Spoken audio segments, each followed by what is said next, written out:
은혜 받으실 하나님 말씀을 봅니다. 하나님 말씀은 신약성경 사도행전 2장 38절 말씀 됩니다. 사도행전 2장 38절 말씀. 다 찾으셨으면 아멘. 천천히 똑같은 목소리로 봉독합니다. 시작. 베드로가 가로되 너희가 회개하여 각각 예수 그리스도 이름으로 세례를 받고 죄사함을 얻으라. 그리하면 성령을 선물로 받으리니. 아멘. 하나님 아버지, 오늘 우리에게 하나님께서 사도행전 2장 38절 말씀을 주셨습니다. 이제 이 말씀이 성령께서 베드로 사도를 통해서 말씀하게 하시고, 이제 이 성령이 우리에게 이 말씀 가운데로 인도해 주셔서 이 말씀을 깨달을 수 있도록, 또 하나님의 말씀을 알아서 하나님의 임재하심을 경험하는 시간이 되게 하옵소서. 예수의 이름으로 기도옵나이다. 아멘. 오늘 본문 말씀은 베드로 사도가 성령이 말하게 하심을 따라서 이제 말씀을 전했고, 그리고 너희가 성령을 받으려면 어떻게 해야 되느냐, 이에 대해서 성령을 어떻게 받는 것을 말씀하고 있습니다. 하나님은 창조주 하나님이고 예수님은 우리를 죄에서 구원해 주신 구원의 주입니다. 그리고 지금은 성령의 은혜 시대입니다. 성령의 은혜 시대라는 것은 우리가 하나님 예수님을 믿음으로 성령을 다 받아서 성령과 함께 살아야 된다라는 것입니다. 여러분은 성령이 여러분 안에 임하셨는지 한번 자신을 되돌아보시기 바랍니다. 나에게는 내가 어떻게 했기 때문에 성령이 내게 임했다. 나는 성령이 임해서 하나님의 자녀가 되었다. 나는 하나님의 아들이다. 라고 여러분이 확신을 가지고 믿음으로 지금 살고 있는가라는 것입니다. 오늘 본문 말씀에서는 성령을 어떻게 받느냐라는 것을 지금 베드로 사도가 기록하고 있습니다. 중요한 것은 왜 우리가 성령을 받아야 되는가? 하나님은 창세기 2장 7절 말씀에서 하나님의 흙으로 사람을 짓고 생기를 그 코에 불어넣으시니 생명이 되었다라고 말하고 있습니다. 하나님이 사람을 흙으로 지었다 그 말이에요. 흙으로 지었다는 것은 흙의 사람이었다. 육체의 사람이었다. 그 육체의 사람은 호흡하는, 목숨을 가지고 숨쉬는 사람이었다라는 거예요. 그런데 그 사람은 완전한 사람이 아니기 때문에 하나님께서 생기를 불어넣었는데 그 생기가 바로 영이고 호흡이고 생명이고 성령을 말합니다. 성령이 그 안에 들어와서 그 사람이 하나님의 사람, 영의 사람이 되었다 그 말합니다. 온전한 사람이 되었다라는 거지요. 흙으로 된 사람에게 하나님의 생기가 들어와서 온전한 사람이 되었는데 그 사람이 하나님의 말씀에 불순종의 죄를 지음으로 하나님의 신이 떠나고 그 사람이 육체의 사람이 되었어요. 육체의 사람이 된 사람들에게 성령이 임해야 다시 하나님의 자녀가 될 수 있다라는 것입니다. 그래서 예수님은 성령에 대해서 너희가 나를 믿었지만 내가 가면 성령을 보낼 것이고 성령이 너희에게 와야 진짜 너희가 하나님의 자녀, 하나님의 아들이 된다라는 것을 말하고 있습니다. 그래서 성령을 받아야 된다. 그것을 말씀하고 있습니다. 그러면 우리가 성령을 받기 위해서 무엇을 어떻게 해야 되는가? 우리가 성령을 받으려면 어떤 행위나 어떤 노력이 있어야 되는가라는 거죠. 많은 신학자들이나 목사님들이 그렇게 말을 합니다. 성령을 받기 위해서는 기도해야 된다. 회개해야 된다. 금식 기도도 해야 된다. 물세례도 받아야 된다. 안수기도도 받아야 된다. 라고 그래야 성령을 받는다라고 말씀들을 하고 있습니다.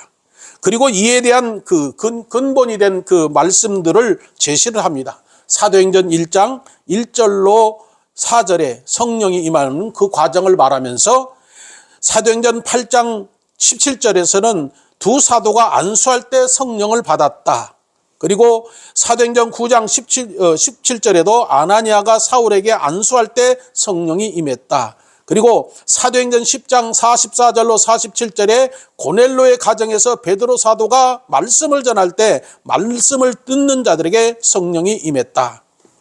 그리고 사도행전 16장 31절로 34절에 간수의 가정에 가서 말씀을 전했을 때 그 말씀을 받은 자들에게 성령이 임했다.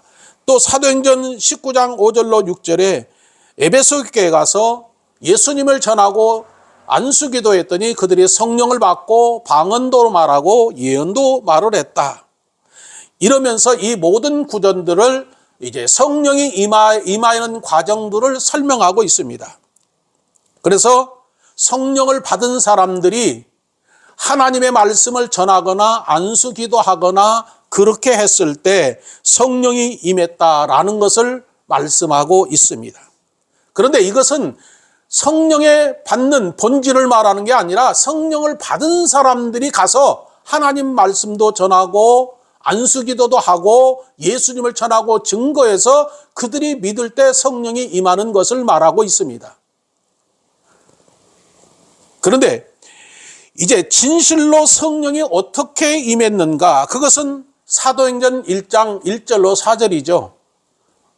예수님께서 일찍이 약속하셨어요. 부활 승천하시기 전에 너희는 몇 날이 못 되면 성령으로 세례를 받을 것이다. 그러니까 아버지께서 약속하신 것을 기다리라. 그리고 그 말씀을 들은 제자들과 120명이 예수님의 말씀을 듣고 믿었습니다. 그리고 한 곳에 모여서 있을 때 그때 성령이 임했어요. 성령이 임해서 그들이 성령의 충만을 받고 성령의 말하게 하심에 따라 다른 방언으로 말하기 시작했는데 그때 베드로 사도가 하나님의 큰 일을 방언으로 말을 했다. 그것이 사도행전 2장 11절에 기록하고 있습니다. 그리고 하나님의 큰 일을 구체적으로 어떻게 말을 했는가? 그것을 요엘 선지자가 예언한 그 예언을 기록한 것을 말씀하고 요엘 선지자가 말세 하나님께서 내 남종과 여종에게 하나님의 성령을 부어주실 것이다. 그런데 그 역사가 오늘 우리에게 나타났다. 그렇게 말씀하시면서 이에 그곳에 집중적으로 무엇을 말하는가? 누구든지 주의 이름을 부르는 자는 구원을 얻으리다 라고 말씀을 선포했어요. 뿐만 아니라 다윗이 예수님에 대해서 예언한 것도 선포했습니다. 증거했습니다. 성령이 말하게 하심에 따라 증거한 이후에 저들에게 말합니다. 경건한 유대인들, 예루살렘 그 주위에 경건한 유대인들을 향해서 말하기를 너희가 하나님이 너희 주와 그리스도로 예수님을 보내셨는데 너희가 그 예수님을 십자가에 못 박아 죽였다. 그렇게 말하니까 그 말을 들은 그 경건한 유대인들이 말하기를 형제여 그러면 우리가 어떻게 해야 됩니까? 라고 물을 때 베드로 사도가 오늘 본문 말씀을 말하는 거지요. 베드로 사도가 하루되 너희가 회개하여 각각 예수 그리스도 이름으로 세례를 받고 죄사함을 얻어라. 그리하면 성령을 선물로 받는다 그랬어요. 베드로 사도는 성령의 말하게 하심에 따라 너희가 성령을 받으려면 어떻게 해야 되는가? 너희가 회개하고 예수 그리스도 이름으로 세례를 받고 죄사함을 받으면 하나님의 은혜로 선물로 성령을 너에게 주신다라는 것입니다. 선물이란 말은 무엇인가? 값없이 은혜로 주신다라는 것이죠. 값없이 은혜로 성령을 너에게 준다 그 얘기예요. 우리가 어떤 노력을 하거나 율법을 지키거나 어떤 행위를 통해서 우리가 성령을 받는 것이 아니라 오직 믿음으로 성령을 받을 수 있다라는 것을 말합니다. 그래서 그 사실을 깨달은 사도 바울은 에베소서 2장 8절로 9절에서 우리가 구원받은 것도 어떻게 받았는가라는 것을 설명하면서 그것도 하나님의 선물이다. 이것을 이렇게 기록하고 있습니다. 너희가 그 은혜를 인하여 믿음으로 말미암아 구원을 얻었나니 이것이 너희에게서 난 것이 아니요 하나님의 선물이라. 행위에서 난 것이 아니니 이는 누구든지 자랑치 못하게 함이라 그랬습니다. 그렇습니다. 우리가 구원받은 것, 죄사함 받고 구원받은 것은 오직 예수님을 믿는 믿음으로 죄사함 받고 구원받은 것이지 우리가 어떤 노력을 하고 어떤 행위를 했기 때문에 구원받은 것이 아니다라는 것입니다. 할렐루야. 여러분은 내 죄를 위해서 십자가에서 죽으신 예수님, 그 피가 내 죄를 사해 준다는 사실을 믿고 예수님을 믿음으로 여러분 죄사함 받아서 구원받은 것이지 어떤 행위를 해서 여러분이 죄사함 받은 것이 아니라는 거예요.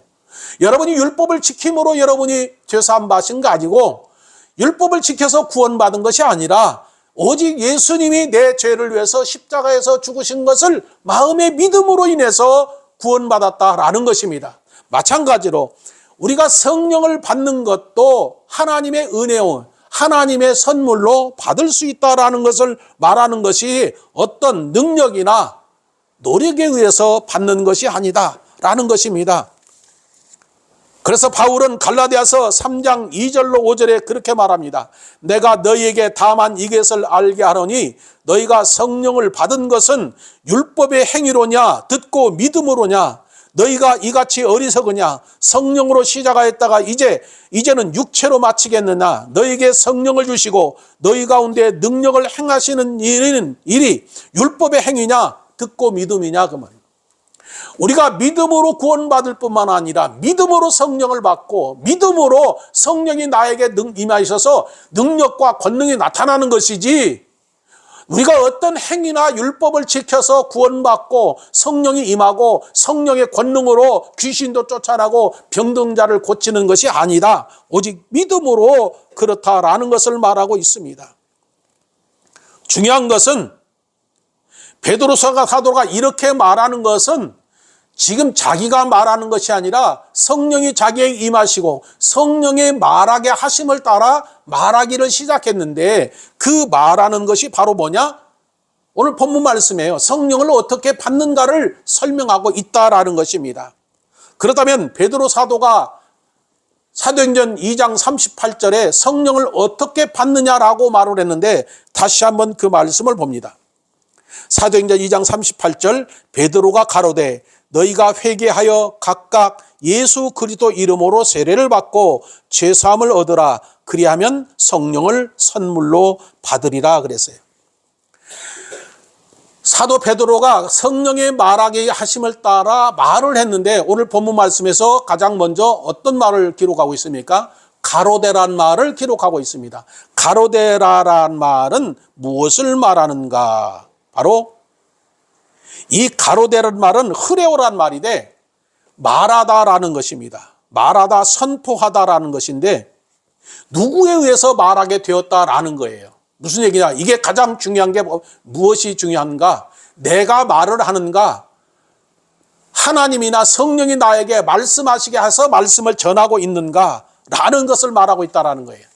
그러면 지금 베드로 사도가 말하고 있는 사도행전 2장 전체가 사도행전 전체뿐만 아니라 성경의 모든 것을 누가 하고 있다는 거예요? 하나님이 말씀하게 하고 성령이 기록했다라는 것을 말하고 있습니다. 베드로 사도가 지금 말하고는 것도 내가 말하는 것이 아니라 성령이 말하게 하심에 따라 말을 했다, 이 얘기예요. 여기에 우리가 중요한 것은 바로 뭐냐면 내가 말을 하는가, 성령이 말하게 하심에 따라서 말을 하는가, 이 차이점이에요. 내가 말하는 것은 내 생각을 말할 수도 있고 내 마음을 말할 수도 있고 내가 하고자 하는 것을 말할 수 있어요. 그것은 바로 내가 복음입니다. 자기 말을 하는 거니까. 근데 베드로 사도가 가로데란 말을 쓴 것은 이것은 내가 말하는 것이 아니라 내 안에 계신 성령이 나에게 말하게 하심에 따라 말을 하고 있다라는 얘기예요. 우리는 일상을 살아가면서 내 말을 많이 합니다. 그런데 성령이 우리 안에 오시면 성령은 뭘 하는가? 성령은 내 안에 오셔서 어떤 말을 하는가? 하나님의 말씀을 하게 한다는 것입니다. 그리고 예수님이 말씀하고 가르친 것을 성령이 오셔서 대언으로 그 말을 할 수 있게 하신다라는 것입니다. 베드로가 지금 하는 얘기는 무슨 얘기냐? 가로데란 말은 이것은 내가 하는 말이 아니라 성령이 나에게 지금 하신 말씀이다. 그러니까 너희가 이 말을 어떻게 들어야 되느냐?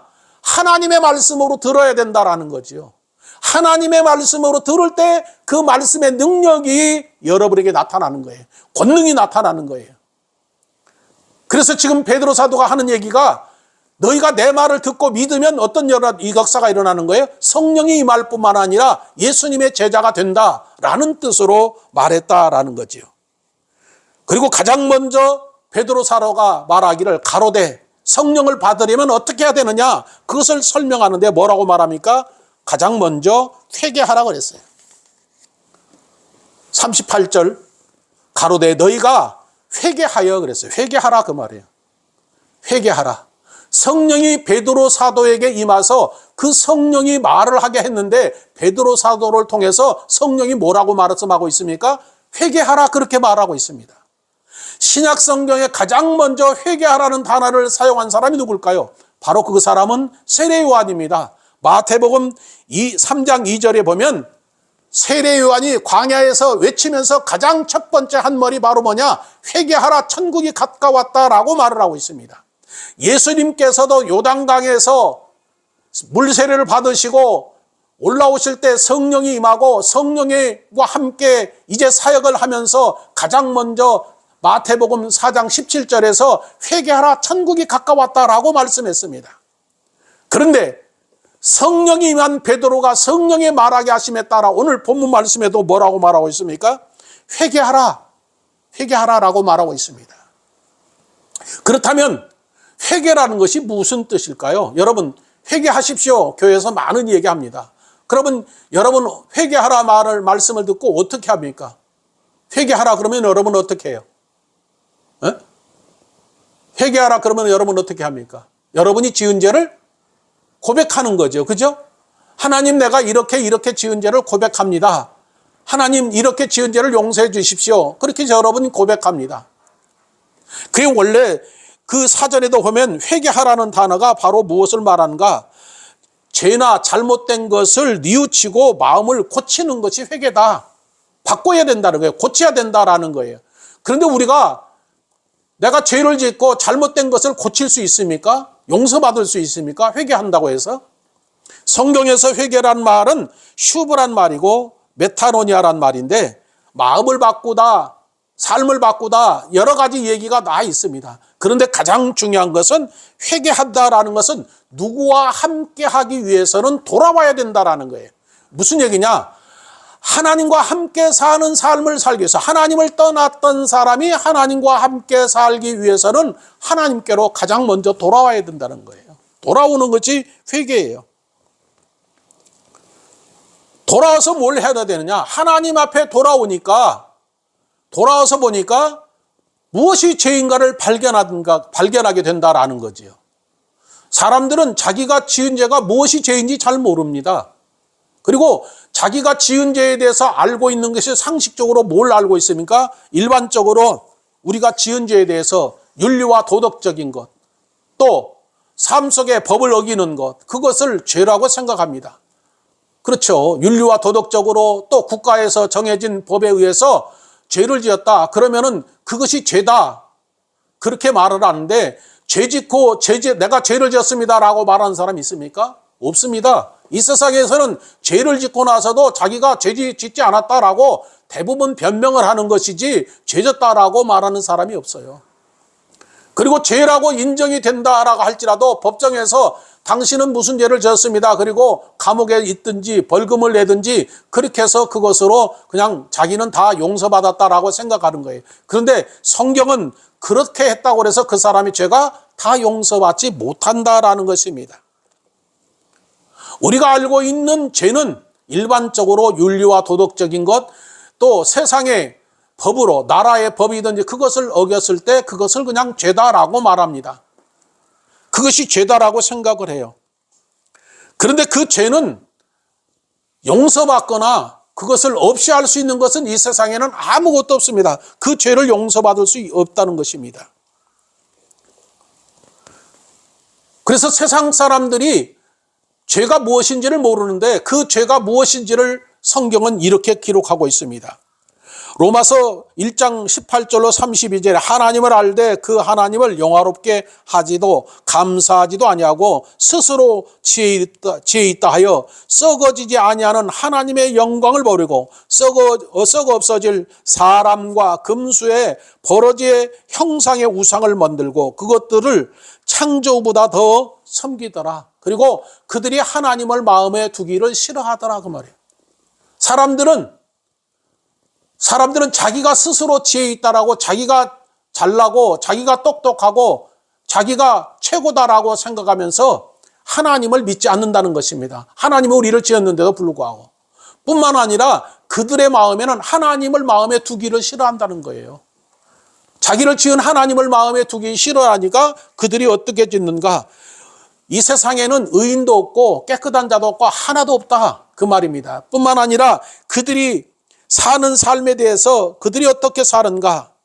그들은 한 가지로 무익하게 되고 선을 행하는 자는 아무도 없고 저희 목구멍은 열린 무덤과 같이 더러운 얘기를 하고 혀로는 속임을 베풀고 입술에는 독사의 독이 있고 그 발은 피를 흘리는 데 빠르고 파멸과 고생이 그 길에 있다. 사망의 그 길이 있다라는 것입니다. 이 세상에 사는 사람들은, 일반적인 사람들은 죄가 무엇인지를 잘 모릅니다. 그저 윤리와 도덕적인 것, 법에 접촉된 것, 죄, 그것을 죄라고 생각하는데 그 죄는 이 세상에서 용서받을 수 없다라는 것입니다. 그러면 예수님을 믿는 사람들, 우리들은 어떨까요? 세상 사람들과 같이 일반적으로 윤리와 도덕적으로 그렇게 행하는 것, 그것이 죄다, 그것이 다일까요?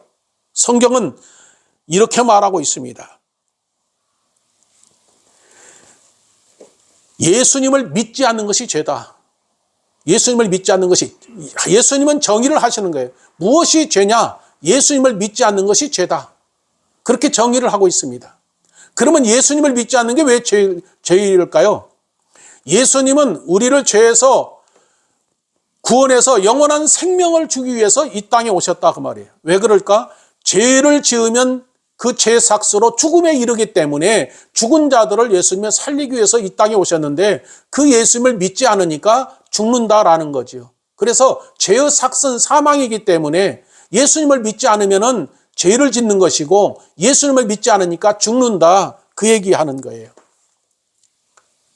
뿐만 아니라 우리가 죄가 무엇인지를 모르는데 성경은 율법을 통해서 우리 죄가 무엇인가를 알게 하는데 그것에 대해서 사도 바울은 로마서 3장 20절에 이렇게 기록하고 있습니다.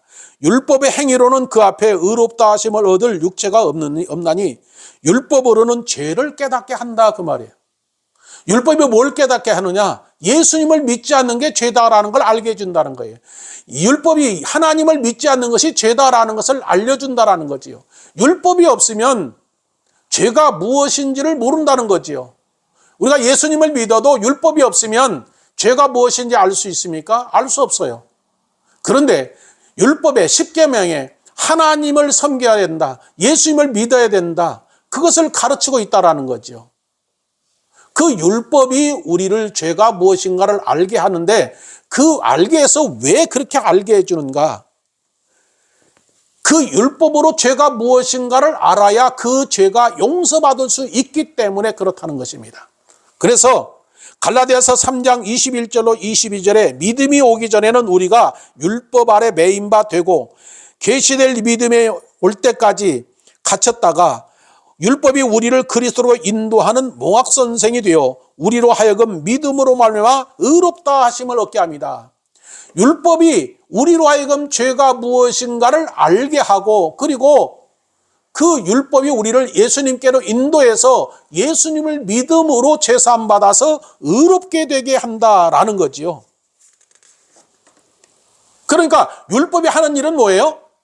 우리가 죄를 무엇인가를 알게 하고 그 죄를 용서받을 수 있도록 예수님께로 인도해서 그 예수님으로부터 죄사함을 받아야 영원한 생명으로 다시 살 수 있다 그 말이에요. 그러니까 율법이 우리에게는 필요한 거예요. 그러면 율법 안에도 뭐가 있습니까? 하나님의 사랑이 있다라는 얘기예요. 왜? 율법을 주신 것은 우리를 율법으로 죽이려 하는 것이 아니라 율법을 통해서 죄가 무엇인가를 알게 하고 그리고 예수님께로 인도해서 예수님을 믿음으로 그 죄가 용서받기 위해서 율법이 있다 그 말이에요. 그러니까 그 율법에도 하나님의 사랑이 있다라는 거예요. 할렐루야. 율법이 없으면 우리 죄를 모르는 거예요. 그래서 우리가 회개도 어떻게 합니까? 율법을 보니까 죄가 이것이 죄다라는 걸 알기 때문에 하나님께 돌아와서 회개하고 용서를 받는 것처럼 율법이 없으면 알 수 없다. 그런데 율법의 최종 목적은 뭐냐? 최종 목적은 우리를 예수님께로 인도해 주는 거예요. 예수님께로 인도해서 예수님을 믿음으로 죄사함 받게 하기 위해서 율법을 주었다라는 거지요. 그래서 예수님이 너희가 나를 믿지 않는 게 죄다라는 것은 율법이 나에게로 너희를 인도하는데 너희가 나를 믿지 않으므로 죄다라는 것입니다. 그러면 회개는 뭘까요? 회개는 앞에서 말한 것처럼 하나님께로 돌아오는 게 회개예요. 하나님께로 돌아와서 뭘 해야 됩니까? 죄로 인해서 죽음에 이른 내가 하나님께로 돌아와서 예수님을 믿고 예수님이 나의 생명의 주요, 생명의 주요, 삶의 주인이라는 것을 인정하고 하나님과 함께, 예수님과 함께 사는 것이 회개다라는 거예요. 그래서 베드로 사도는 이제 너희가 죄가 무엇인가를 알았다면, 하나님 앞으로 돌아와서 죄가 무엇인가를 알았다면 이제 예수 그리스도 이름으로 세례를 받아야 된다라는 거예요. 그래서 회개라는 것은 하나님께로 돌아오는 거고, 하나님께로 돌아온 우리가 하나님 앞에 비춰진 우리 죄가 있는데 그 죄를 어떻게 용서를 받아야 되느냐? 그 죄를 용서받을 수 있는 것은 예수님의 세례를 받아야 죄가 용서받는다 그 말이에요. 예수 그리스도의 예수 그리스도의 이름으로 세례를 받지 않으면 죄가 용서받지 못한다 그 말입니다. 그래서 하나님께로 돌아온 사람은 반드시 죄가 무엇인가를 알게 되었다면 이제 예수 그리스도 이름으로 세례를 받아서 죄사함을 얻어야 된다. 예수 그리스도의 세례를 받아서 죄사함을 받지 못한 사람은 그 사람은 구원받지 못한다. 그 얘기가 되는 거지요. 그런데 예수 그리스도 이름으로 세례를 받아야 된다. 베드로 사도가 성령의 말하시기에 따라 이렇게 말을 하게 됐는데, 그러면 세례라는 게 뭘까요? 세례는 지금 우리가 성경에, 신약 성경에는 두 가지가 기록되어 있습니다. 하나는 물 세례를 말하고 있고, 하나는 지금 성령 세례를 말하고 있고, 바로 예수 그리스도의 세례를 지금 말하고 있습니다. 물 세례가 있고, 오늘 베드로 사도는 예수 그리스도 이름으로 세례를 받아, 죄사함 세례를 받아야 된다. 그리고 사도 세례 요한은 물과 성령 세례를 말하고 있다. 그러면 세례를 받아야 되는데 가장 먼저 물 세례를 받는 이유는 뭘까? 물 세례를 받는 이유, 여러분이 교회에서 물 세례를 받아요. 그 물 세례를 왜 받습니까? 물 세례를 왜 받는지 여러분 말씀해 보세요. 물 세례를 받는 이유는 여러분이 죄사함 받아서 예수님과 함께 영원히 살기 위해서 물 세례를 받는 거예요. 아멘. 그런데 물 세례를 받았다고 해서 다 여러분이 죄사함 받아서 영원한 생명으로 구원을 받는가? 물 세례에 대해서 세례 요한은 마가복음 1장 4절로 5절에 이렇게 기록하고 있습니다. 세례 요한이 이르러 광야에서 죄사함을 받게 하는 회개 물세례를 줬다 그래요. 죄사함을 받게 하기 위한 회개 물세례를 줬다 그 말이에요. 그러면 회개 물세례는 뭐냐? 죄사함을 받기 위해서 회개 물세례를 줬다라고 지금 세례 요한은 말하고 있는데, 그 물세례에 대해서 베드로 사도는 어떻게 기록하고 있는가? 베드로전서 3장 21절에 이렇게 기록하고 있습니다. 물은 예수 그리스도의 부활하심으로 말미암아 이에 너희를 구원하는 편이 곧 세례라. 육체의 더러운 것을 제하여 버림이 아니요 선한 양심이 하나님을 향하여 찾아가는 것이라 그랬어요. 자, 여러분이 물세례를 받는 것은 예수 그리스도의 부활하심을 말하고 있고, 물세례를 받는 것은 구원의 표다. 구원의 표인데 구원의 표시라고 하는 거죠. 그러니까 구원으로 인도하는 그 과정을 말하고 있다라는 거죠. 그런데 그 구원의 표로서 그 물세례를 받았다고 해서 여러분이 육체의 더러움을 씻어지는 게 아니란 말이에요. 여러분의 마음으로 지은 죄, 생각으로 지은 죄, 모든 육체가 지은 죄가 물세례 받았다고 다 씻어진 게 아니라, 물세례를 받았다면 이제 선한 양심을 가지고 하나님을 찾아가는 것이다. 그 하나님을 찾아가는 것은 바로 예수님을 찾아가는 것이다라는 거지요. 선한 양심이 바로 뭘까? 사람은 양심이 있어요. 양심이라는 게 뭐냐면 최고의 인간의 가치로서의 보유가 바로 뭐냐? 양심이에요. 사람이 자기만이 죄 지은 거 자기만 알아요. 그죠?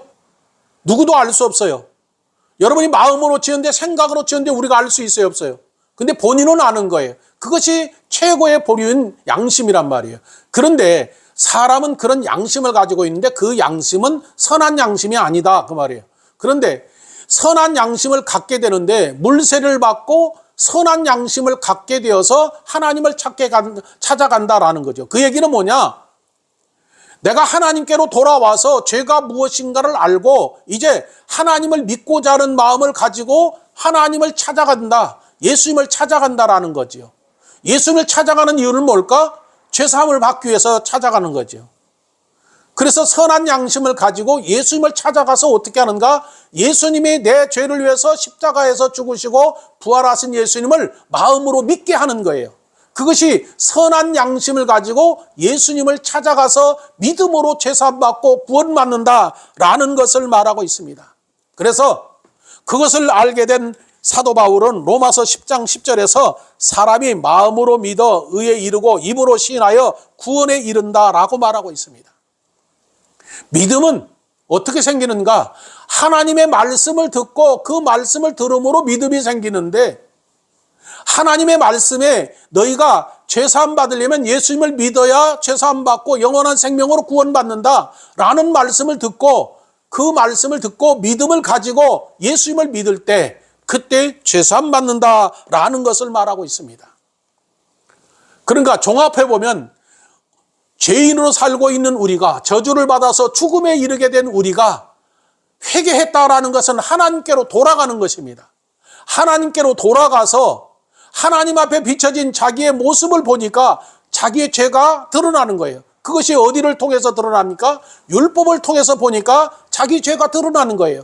그런데 그 죄 때문에 이제 나는 망하게 되었구나, 죽게 되었구나 라고 했는데, 예수님께서 이제 너희가 나를 믿으면 그 죄에서, 저주에서, 죽음에서 다시 살 수 있다, 나를 믿어라라는 거죠. 그래서 우리로 하여금 예수님을 믿게 하는데, 물세를 받고 선한 양심을 가지고 예수님께 찾아가는 것이 선한 양심을 갖는다라는 것입니다. 그러면 선한 양심을 가지고 예수님을 믿을 때 그 사람이 죄사함 받는다라는 얘기예요. 문제는 물세례가 단순한 물세례인가? 그 물세례가 단순한 물세례가 아니라는 것을 말하고 있습니다. 그러면 이 세례는 또 어떤 세례인가? 그 세례를 로마서 6장에서 기록하고 있는데, 그 로마서 6장에서 무엇을 기록하고 있는가? 로마서에서는 바로 예수님과 내가 십자가에서 함께 죽고 예수님과 함께 십자가에 죽고 부활할 때 다시 살아났다라는 세례입니다. 그러니까 물세례와 로마서 6장에 기록한 세례는 다른 거죠. 물세례는 우리를 죄를 씻어주기 위해서 선한 양심을 가지고 예수님을 찾아가고, 예수님과 함께 내가 십자가에서 죽고 예수님과 함께 다시 내가 십자가에서 다시 살아났다라는 거죠. 그것이 세례라는 것입니다. 무슨 얘기냐? 예수님께 물세례를 받으시고 올라오실 때, 죽음에서 이기시고 올라오실 때 그와 같이 우리도 세례를 받고 예수님을 믿는다는 것은, 예수님이 내 죄를 위해서 십자가에서 죽으시고 부활하셨는데, 예수님이 십자가에서 죽을 때 나도 죽었고, 예수님이 십자가에서 죽고 부활하실 때, 무덤에서 부활하실 때 나도 그 죽음에서 부활했다. 그 얘기는 내가 예수님과 십자가에서 함께 죽고 예수님이 부활할 때 나도 부활했다. 그래서 새로운 생명으로 태어났다라는 것을 말하는 거예요. 그래서 세례의 본질은 뭐예요? 물세례를 받는 본질은 예수님과 내가 십자가에서 함께 죽고 예수님이 부활할 때 나도 함께 부활했다. 할렐루야. 여러분은 예수님을 믿음으로 죄사함 받고 여러분이 영원한 생명으로 부활했다라는 거예요. 그 부활했는데 무엇으로 부활했는가? 예수님의 피로 여러분이 죄사함 받았다라는 것입니다. 다른 것으로는 죄사함 받은 것이 아니라 예수님이 내 죄를 위해서 십자가에서 죽어주신 그 예수님의 피가 내 죄를 용서해 줬고, 그 피를 믿음으로 죄사함 받은 거예요. 다른 것으로 죄사함 받은 것이 아니다라는 거예요. 그래서 성경이 에베소서 1장 7절에 그렇게 기록하고 있습니다. 그의 피로 말미암아 구속 곧 죄사함을 얻었다. 그러니까 예수님이 십자가에 죽은 것은 뭐냐? 예수님이 십자가에서 흘리신 피를 믿는 거죠. 그 피가 내 죄를 용서해 줬다. 할렐루야. 무엇을 믿어야 죄사함 받는다고요? 예수님이 내 죄를 위해서 십자가에서 피를 흘리셨는데 그 피를 믿음으로 내가 죄사함 받는 거예요. 다른 것으로는 사함 받을 수가 없다 그 말이에요. 여러분이 회개했다고 용서받는 게 아니라, 회개했다면 죄가 무엇인가를 알았다면 예수님의 피로 그것을 사함 받아야, 씻음을 받아야 용서가 되는 것이지, 회개했다고 용서받는 게 아니다. 할렐루야. 그래서 제가 매일같이 말씀드린 게 뭐예요? 여러분이 죄를 지었을 때 어떻게 해야 되는가? 여러분이 마음으로 예수님을 내 안에 계시니까 외치는 거예요. 내가 하나님 이런 죄를 지었습니다. 이 시간 그 죄는 예수의 피로 사함받을지어다. 나는 예수의 피로 죄사함 받았습니다. 이런 죄는 용서받았습니다. 라고 여러분 스스로가 선포를 하고 여러분이 죄 씻음을 받는 거예요. 왜? 여러분이 안에 예수님이 계시니까. 할렐루야. 그래서 예수님께서도 말씀하시기를 너희가 네 죄를 사하면 사하여질 것이요 그대로 두면 그대로 있으리라라고 하신 말씀이 내 안에 예수님이 계심으로 너도 그 예수님의 피로 죄사함 받고 너가 죄사함 받았으면 다른 사람 죄도 그렇게 해서 용서를 해서 그 사람도 죄사함 받을 수 있도록 하라라는 거지요. 예수님의 피가 아니면은 절대로 우리가 죄사함 받지 못한다. 할렐루야. 그래서 우리가 세례를 받았다라는 얘기는 예수님이 내 죄를 위해서 십자가에서 죽으시고 부활하셨는데 나도 예수님과 함께 죽음에서 부활한 이유는 예수님의 피가 내 죄를 용서해 줬기 때문에 죄사함 받았기 때문에 우리의 생명으로 살게 되었다라는 거지요. 그래서 예수님이 성만찬을 떼실 때 떡을 주시면서 이것은 내 살이다 먹어라라고 주셨고 피를 주시면서 포도주를 주면서 이것은 내 피다라고 그랬는데 피의 언약이라고 그랬어요. 이건 영원히 너희와 나와의 계약 언약이다라고 했는데 피에는 뭐가 있습니까? 생명이 있다 그 말이에요. 예수님의 생명의 피를 흘려서 너희를 구원했고 이제 너희가 그 피로 죄사함 받았으니까 너희는 영원한 생명을 가지고 있다. 생명을 가지고 있기 때문에 너희는 영원한 생명으로 살 수 있는 언약을 주님께서 피의 언약을 하셨다라는 것을 말하고 있습니다. 그뿐만이 아닙니다. 예수님께서 피를 흘리신 그 피가 무엇을 말하고 있는가? 베드로전서 2장 24절에는 그가 채찍에 맞음으로 나음을 입었다고 그랬어요. 나음을 입었다는 것은 우리의 모든 병이 나음을 입었다 그런 얘기예요. 마태복음 8장 17절에서 예수님은 우리의 모든 병을 짊어지셨다 그랬어요. 무슨 얘기냐 하면 예수님은 우리를 죄를 용서해 주실 뿐만 아니라 우리가 모든 질병, 더러운 온갖 질병, 삶의 문제까지도 주님께서 다 짊어지시고 그걸 해결해 주셨다라는 거예요. 믿으십니까? 그걸 믿어야 되는 거예요. 그래서 제자들에게나 예수님을 믿는 자들에게 따르는 표적이 나타나는데 뭐라고 말하고 있습니까? 저들이 귀신을 쫓아내고 병든 자를 고치고 또 여러 가지 능력을 행한 것도 바로 뭐예요? 예수님께서 함께 하시기 때문에 예수님이 그 모든 병을 짊어지신 예수님이 우리와 함께 하셔서 그 역사를 사도들이나 예수님을 믿는 자들에게도 그런 따르는 표적들로 귀신이 떠나가고 병든 자도 고침받고 삶의 문제도 해결할 수 있는 능력이 우리에게 임한다라는 거예요. 할렐루야. 그 능력이 우리에게 임해서 우리가 그렇게 할 수 있다라는 거죠.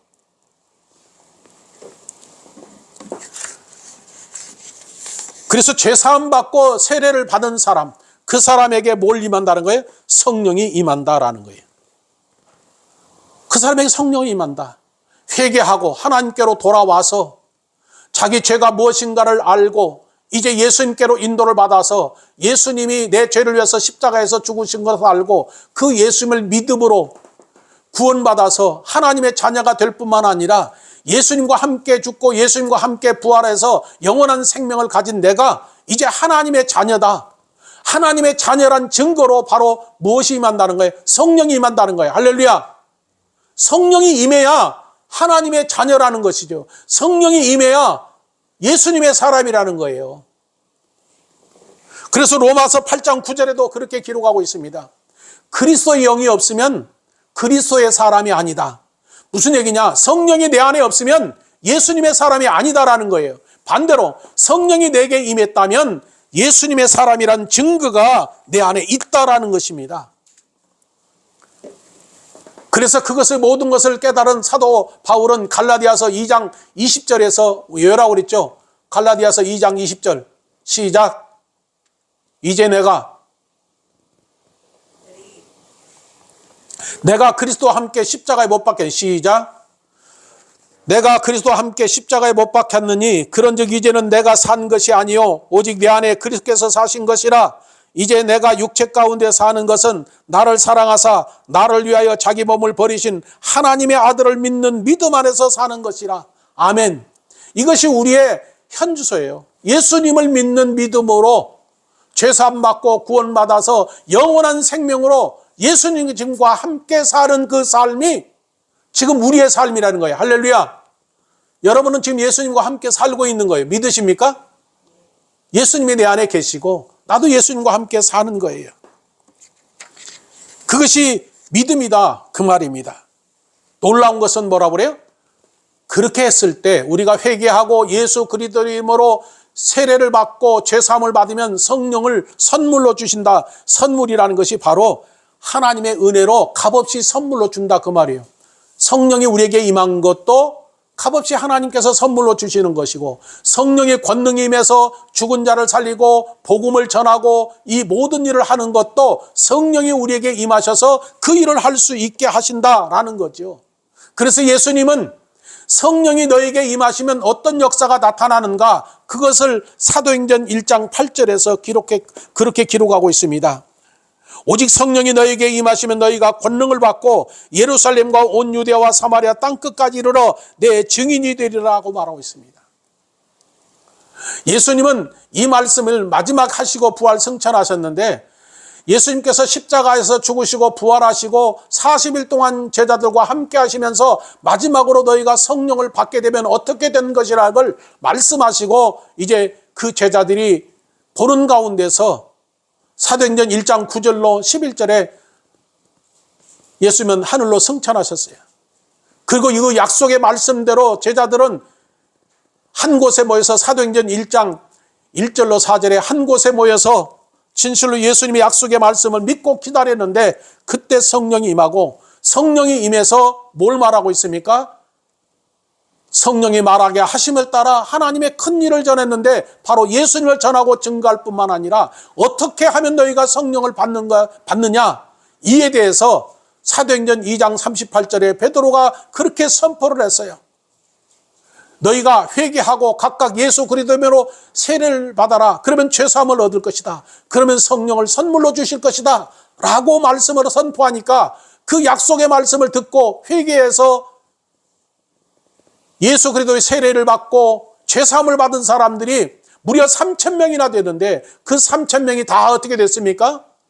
사도행전 2장 41절에 보니까 다 모두 다 예수님의 제자가 되었다라는 거지요. 예수님의 제자가 되었다. 이제 여러분이 진실로 성령을 어떻게 받는가? 오늘 주신 말씀처럼 여러분 회개하십시오. 여러분이 하나님을 떠났던 삶에서 하나님께 돌아오십시오. 그리고 하나님 앞에 비춰진 여러분의 죄가 무엇인가를 율법을 통해서 보십시오. 내가 매일 같은 삶 속에 어떤 죄를 지었는가? 그것을 율법을 통해서 보고 그 죄를 어떻게 사함받을 수 있는가? 예수 그리스도의 이름으로 세례를 받아야 죄사함을 받을 수 있다는 사실을 알고, 여러분이 선한 양심을 가지고 예수님을 찾아가고 율법이 인도한 대로 예수님을 찾아가서 예수님이 내 죄를 위해서 십자가에서 죽으시고 부활하신 그 예수님의 피, 그 피가 내 죄를 사해 주는 것을 믿으시기 바랍니다. 그 피가 내 죄를 사해 줬다. 그 피로 죄사함 받은 사람에게 하나님께서 성령을 선물로 여러분에게 주시는 거예요. 할렐루야. 하나님의 성령을 선물로 주신 그 성령이 여러분이 어떤 존재인가를 증거하는데, 그것이 로마서 8장 14절로 16절입니다. 우리 찾아볼까요? 로마서 8장 14절로 16절. 무릇 하나님의 영으로 인도함을 받는 그들은 곧 하나님의 아들이라. 너희는 다시 무서워하는 종의 영을 받지 아니하였고 양자의 영을 받았으므로 아바 아버지라 부르짖느니라. 성령이 친히 우리 영으로 더불어 우리가 하나님의 자녀인 것을 증거한다 그랬습니다. 할렐루야. 성령이 내게 임하셔서 이제 나로 하여금 뭐라고 하는 거예요? 너는 하나님의 아들이다라고 증거한다는 거예요. 할렐루야. 여러분은 하나님의 아들입니까? 아닙니까? 사람이 하는 게 아니라 성경에 기록된 말씀대로 여러분이 믿으니까 성령이 말씀하시기를 너는 이제 하나님의 자녀야. 왜 하나님의 자녀가 어떻게 되는가? 회개하고 예수 그리스도의 이름으로 세례를 받아서 죄사함 받았기 때문에 성령이 임하고, 성령이 임한 나는 하나님의 아들인데 성령이 친히 내 안에 오셔서 이제 너는 하나님의 아들이다 라고 말씀하고 있습니다. 여러분 안에 마음에 예수님이 계십니까? 성령이 여러분 안에 임했습니까? 성령은 여러분에게 오셔서 말씀하신 거예요. 김영숙 집사야, 너는 하나님의 아들이다. 정기훈아, 너는 하나님의 아들이다. 라고 지금 말씀하시는 거예요. 할렐루야. 그것을 믿으시길 바랍니다. 오늘 여러분에게 성령이 임했고 성령이 임한 여러분은 하나님의 자녀고, 그것을 성령이 친히 증거하셔서 어디까지 인도하십니까? 이제 이곳에 사는 날 동안 함께 사시다가 이제 하나님의 나라에 들어갈 때까지 그 성령은 여러분과 함께 하셔서 여러분을 인도해 주실 줄 믿습니다. 기도드립니다. 살아계신 하나님 아버지,